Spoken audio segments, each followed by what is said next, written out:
a few times on some deals that hopefully haven't been the worst.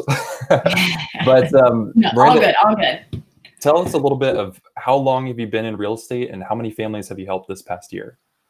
Yeah, so I've been in real estate for 16 years. I'm licensed myself. My dad also was in real estate prior to that. So I feel like I've grown up in it even longer. And then last year I did 120 transactions. Awesome. So definitely have seen the market in all different ways from the top to the bottom.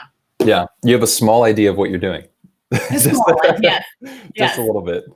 Cool. Well, today we wanted to cover kind of dispelling some myths and fears around selling. So specifically, like, should you be selling your home in this market? Because we have a couple of different factors that are coming into play. Not only are we're in the new year, we're in the spring market, but we're also seeing huge changes that no one else has seen really in this market in the past few years because of what we're seeing with COVID-19 and all of the unemployment that we're seeing as well. So just on the open-ended question, should you list your home in this market? What do you think?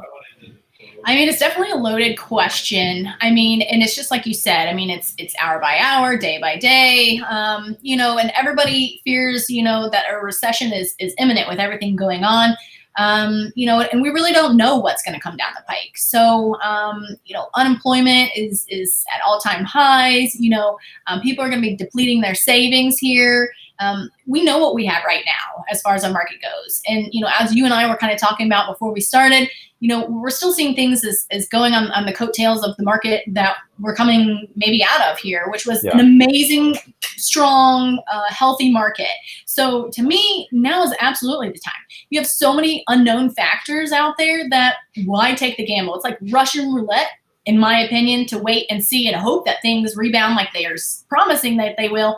But, how long is that rebound going to take? And do you have that time to wait? So, again, like we discussed, is kind of like if your intentions were to move prior, then your intentions should still be the same. There's still people out there exactly in the same boat as you are that need to buy now. So put your house on the market now. Statistics I saw from HomeLight is that they surveyed 600 agents, and those agents said that 22% of their sellers are taking their house off the market. Yeah. So if we're riding on the coattails of low inventory already, now we have people taking their house off the market. Capitalize on that. Put your house out there and get it while people still have a job. They're still, making a paycheck, and sell it now where the factors of what we have. Yeah. Can you talk a little bit about, so, we hear about inventory all the time. What does low inventory mean? And how, if I'm listing my house, how does it benefit me to have low inventory? And what does that actually do to the price? Yeah, so I mean, it's a supply-demand, basic economic type model, if you will. So prior to all this, I don't know the numbers now, but the DABR, Dayton Area Board of Realtors, was saying we had 2.2 months worth of supply. 6 is a stable market. So we're way undersupplied, meaning you had 10 buyers to one house.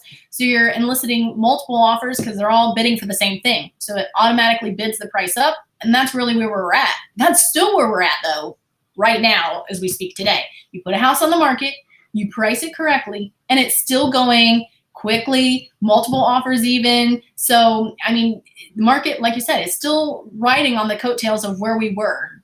So, yeah. Do you feel like some of the marketing that agents and loan officers put out there is a little misleading? Because we went from such an incredibly strong market where we saw some of the lowest historic interest rates. We're seeing home values increasing. We're seeing intense seller markets. Homes going under contract within hours and getting multiple offers within a day. But the market has changed so quickly in just a couple of weeks. But we're seeing people still advertise based on low interest rates, what home values are like, what the market is like. Do you feel like some of that's misleading or some of that's true? I mean, it's hard to say. I mean, everything is shifting so fast that it's really hard to say really where our market is because no numbers have come out really. We don't really know what the data is. And by the time those numbers come out, it's going to be too late, in my opinion. Like, just take for what the numbers were last reporting period and just kind of roll on that.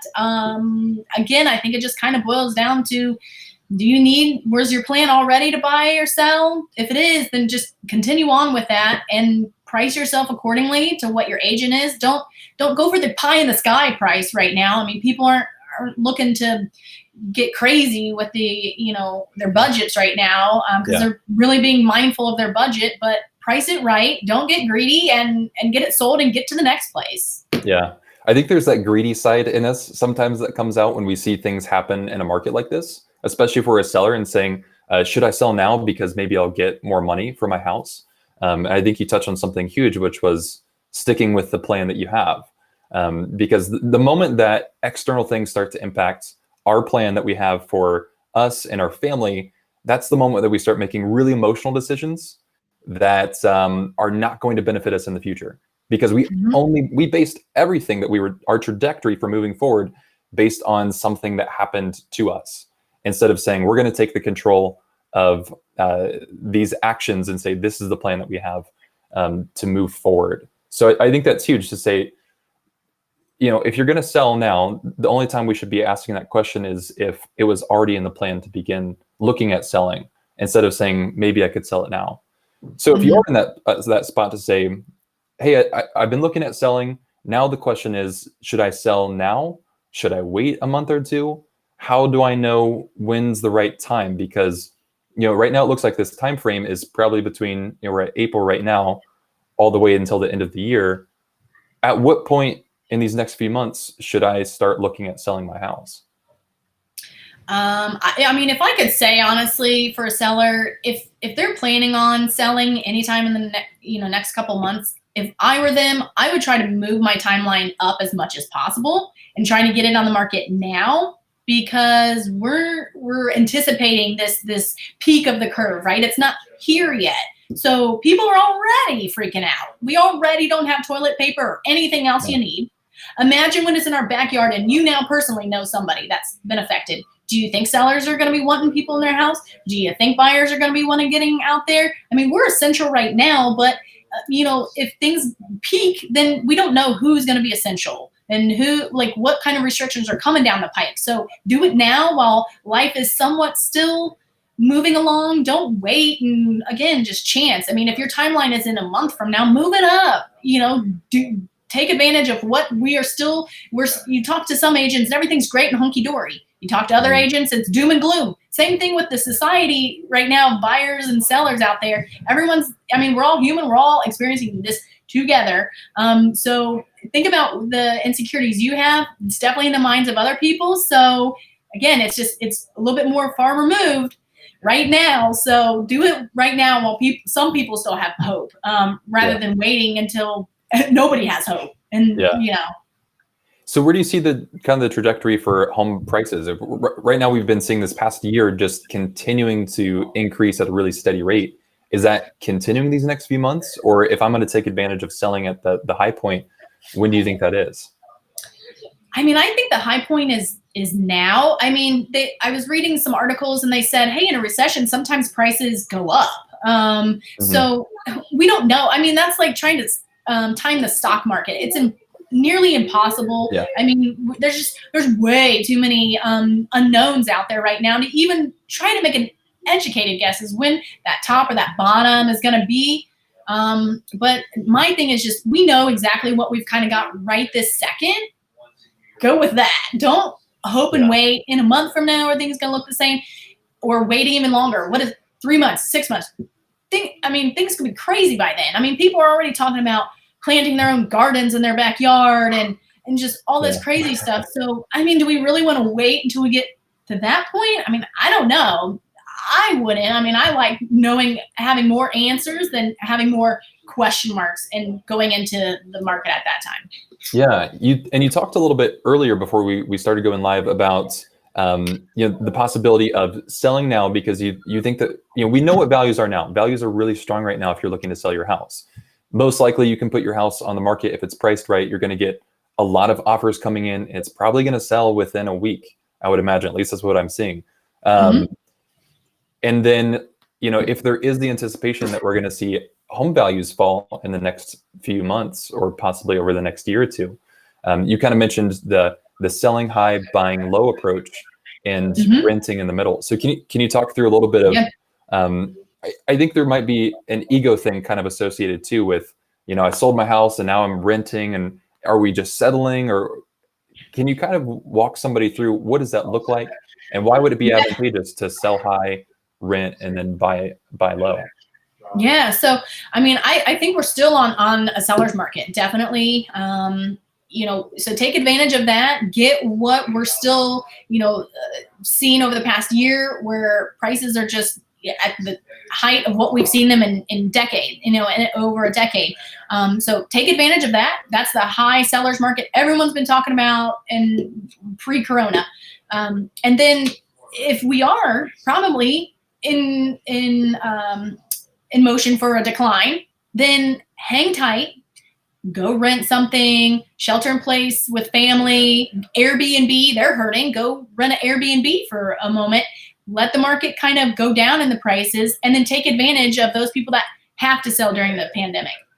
So that's my thing is you might be able to, and it's always difficult. You can't ever buy or sell high and buy low. I mean, that's pretty tough to do that. But this is an opportunity where you could see a seller's market right now, and in short term, see that buyer's market and be able to take advantage of both markets very quickly.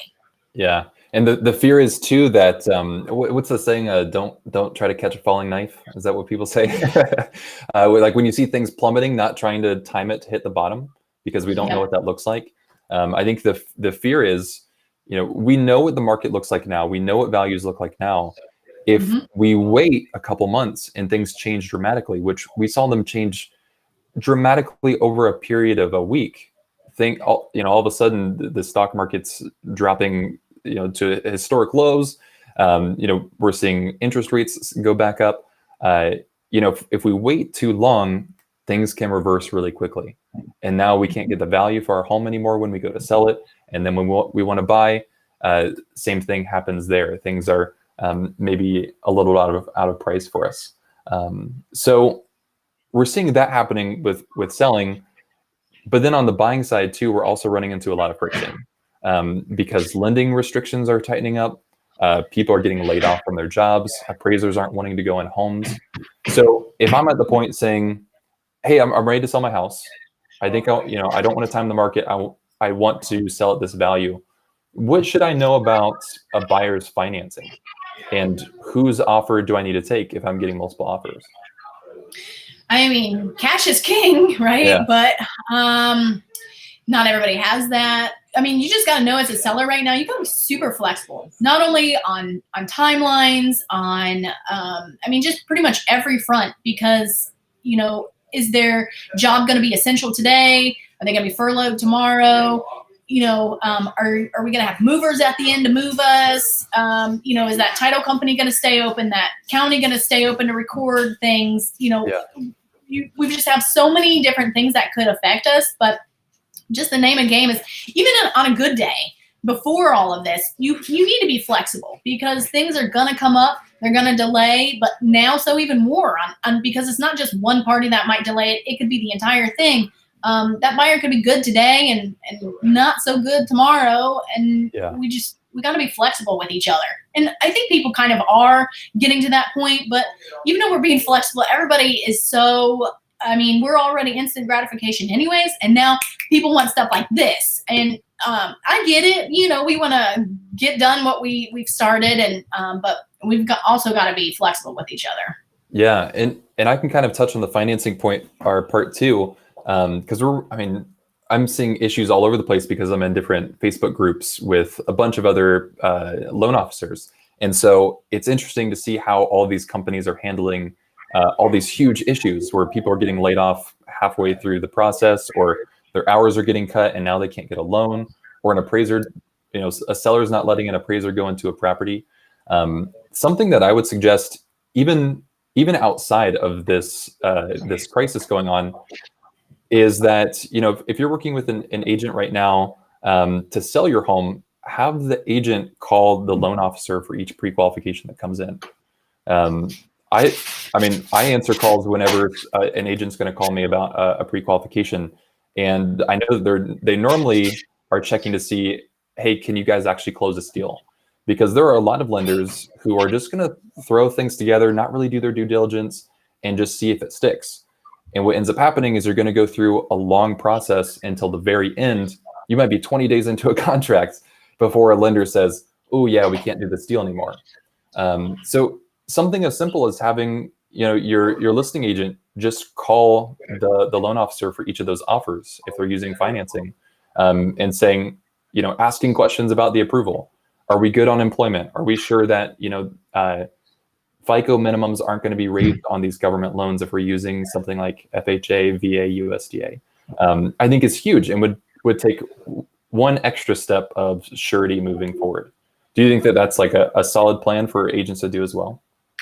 I mean, I definitely think it is a solid plan, but I don't think it's a bulletproof plan. Yeah. Because again, if you're halfway into the process and then now something changes, halfway midstream because of a new thing coming down the pike. Yeah. I mean, there's definitely going to be unavoidable things that could happen. I mean, I'd like to think everything that's going to be rolled out has been rolled out, but I don't know if that's the case or not. So yeah, it's changing so quick, it's hard to tell. So if I was wanting to sell my house just in any market outside of this pandemic, where do I begin selling a house? Do I start on Zillow, or do I talk with a realtor? Where do I even begin if I want to sell?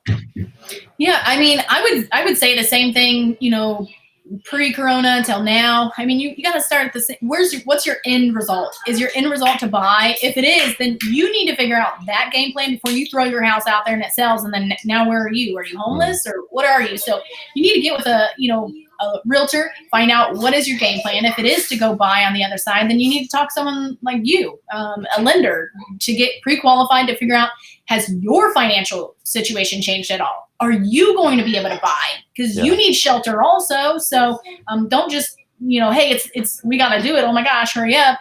And then you don't have a game plan on the end. I mean, we're still a competitive market. I assume we're still going to be somewhat of a competitive market out there because of the low inventory and what have you. So you really got to have a game plan on the backside, I think. And I would start with a lender. That's where I would start.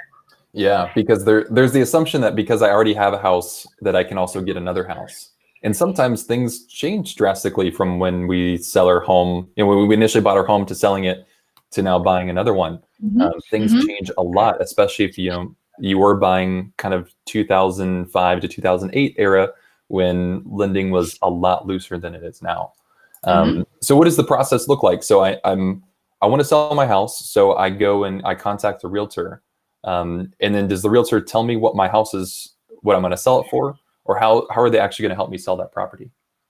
I mean, we're going to use statistical data based off of what we're seeing, what other homes have sold for with the same amenities, same location, school district, and come up with our, best educated guess of here's where the market is. We also have to keep in mind, this is coming off like the best market we've ever seen. So we've really got to be savvy. We can't be, again, getting greedy in our price and going and shooting for that needle in the haystack, pie in the sky price. We really got to be, hey, this is what I think my house is worth based off the data we do have, and price it there and be willing to be negotiable. Because what I'm kind of seeing is that really agents, I mean, you got to consider too that agents are also dealing with this pandemic as well. And we're concerned about your safety, our safety, everybody's safety involved. And so I'm seeing that like agents aren't just running out the door as soon as they get a call, like maybe some of us did, like, hey, I want to go see that house. Well, are you approved? Have you talked to your lender recently? When were you approved? And we're not just running out and showing willy-nilly to anybody. So at least I'm not, and I don't think anybody should right now, because I don't think it's good on anybody's behalf to kind of do that. We really got to know that we're a good buyer and we have the ability to buy. And I see that kind of agents are kind of sticking more to traditional hours of business more than flying by the seat of their pants, if you will, just because, I mean, they're dealing with their own pandemic issues, So, I think that as long as everyone's doing their due diligence, and just because you were approved last month does not mean you're still approved this month. So you really got to touch bases with everybody in the process. It's a triangle in my opinion, agent, buyer, and so everyone's got to be really over communicating with each other to make sure nothing's changing. We don't need more closing costs now. We still are approved for that same loan type, because if we can't get those certificates of eligibility for VA, or because they're now closed down, or whatever the case might be, we got to know those things before we're just going out there and doing something that's really not an option for us anymore. Yeah. And the name of the game for real estate to begin with was already communication. There's so many moving pieces in real estate that you don't realize until you actually buy or sell something. And then you realize how much communication is needed. And especially now with so many things changing so quickly, where lenders are changing their guidelines, appraisers are changing their guidelines. Everything is moving differently. We have to up the amount of communication that we're having, even if it's touching base just to say, hey, nothing's changed. We're just checking in to let you know, this is where we're at. I think is huge. And so working with an agent like yourself, who's going to be able to communicate and stay on top of things and help you understand where everything's going with how much things are changing all of the time. So kind of the golden question I have that I think a lot of sellers would ask is, how do I sell my house for the most money? I know it's a bit of a loaded question. And the bummer is that the data doesn't have any emotions. It doesn't have the nostalgia of the house that I have. Yeah, I mean, I think whether it's now, talking during this pandemic, or before, how do you get the most money for your house? You get it ready to sell. You declutter, you fix all the projects. I mean, the last thing a buyer wants right now is to go into a house where they are already questioning, should they be buying? Is this even the right thing? The last thing I want to do is go look at a house that has projects and they're thinking, oh yeah, there's some more money I got to spend. I mean, that's the last thing they want. So get your house ready. It's the same now as it was before. Get it ready. HGTV, go watch that. What do those homes look like? Make your house look like that. Declutter it, depersonalize it. Yeah, exactly. But that's really what you got to do. Just get it ready, get it show ready, and clean the house. Get it, sanitized, get it ready for people to come in. Again, it's your safety, their safety. That's number one. But, just do your due diligence. If you're looking around and you see a project, do it. If you want top dollar, do it. Yeah. What kind of money do you see on average being spent for somebody to get a home ready? Maybe outside of repairs. So, the projects are going to vary depending on the state of the home. But just as far as cleaning, maybe doing some light sprucing up, what are you seeing that average cost look like? Oh, I don't know if I even know an average cost. I mean, I guess it's going to depend on how long have you let your deferred maintenance go. Is it an easy fix, or is it more in depth because you let it go? So I guess, I don't know, that's kind of a loaded question as far as that goes. But I mean, the biggest thing to me, the biggest bang for your buck is decluttering.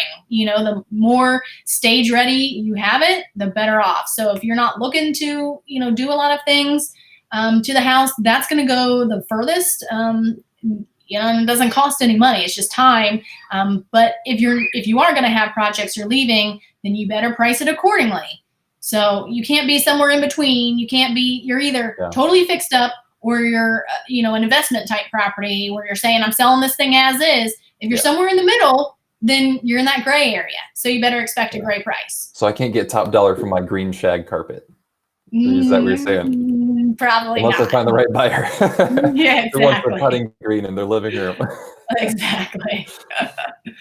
Cool. Well, I really appreciate you taking the time and kind of walking through some of these questions, especially because there's so much fear that goes into the entire buying and selling process. And especially when we see a market change so dramatically like this, we're getting all of our information from the news, information from Facebook and people's aunts. And so we're getting fed a lot of information that just creates anxiety and fear. And so I think it's always super helpful to be able to have an honest conversation about what's actually going on. What are the steps that we need to take to make our plan work for us and our family in the future? Because ultimately that's what matters. Who cares about this little side story about, selling? The ultimate story that we're looking at is what's the actual trajectory that we're moving ourselves in, we're moving our family in. And so I really appreciate you being open to answering some of these questions and kind of guiding people through this. So if someone wanted to reach out, what's the best way for them to contact you? What areas can you work in or give referrals in if people need an agent to work with? Yeah. I mean, you can call me 937-689-1013 or definitely text, email mb@remax.net. Those are certainly easy ways. Calling. I'm here as well. I'll put those in the description too. Perfect. And then, I mean, we're really like an hour radius of Dayton. That's our sweet spot. But counties, I mean, Montgomery County, Greene County, Clark County, Warren County, those are big counties that we deal in. But certainly if you have questions and you're from somewhere else, we can walk through those and find a good agent as well. We've got Remax has got a really good referral base as well, that we're seasoned agents most of the time at Remax. So I really think that's what you need. Don't gamble on a newbie who hopped in the market when it was hot. They don't have any idea of what to kind of do. We're really having to get creative as agents and kind of tap into some weird different programs and things that we haven't had to deal with in a long time because the market's been so hot. So the last thing you want to do is gamble with some new unseasoned agent that, I mean, they hardly even know the real estate market as it is, much less dealing with all of this. So now more than ever, I mean, for sale by owner, you have to be crazy because I mean, it's hard for me to keep up with it, and I've been in it for 16 years. So much less trying to do it on your own or do it with an agent who just came in the market. I think you'd be doing yourself a huge disservice because it's not just overcoming one hurdle. You're going to get over that hurdle and you're going to come up to another one, and you're going to have somebody that's going to have some kind of resource or knowledge they can tap into to try to get you through, because it's not over until the fat lady sings right now. Yeah, and that's the huge value of an agent. I know it's easy for people to think, do I actually need a real estate agent? And you really do, because like you mentioned, you've been doing this for 16 years and things are still developing and changing. And you have the complexity of finances and real estate law and everything that's going in with these contracts. And so having somebody like you who's been able to, just this past year, help over 120 families either buy or sell a home is huge. It's like underpriced to be able to have someone who can help guide you through, that process. So if you're looking to buy in kind of the Dayton, Ohio-ish area, Miranda's absolutely the one to reach out to. And I'm sure she'd be glad to work with you, or you have 2 buyer's agents that you work with as well. And if you're looking at buying anywhere else in the US, Remax has a huge referral base. So you're welcome to ask Miranda some questions. And then she can refer you out to an agent if you're looking to get connected with somebody. Because the hard part is, you never want to just look on Zillow and pick up the phone and say, this person's profile picture looks nice.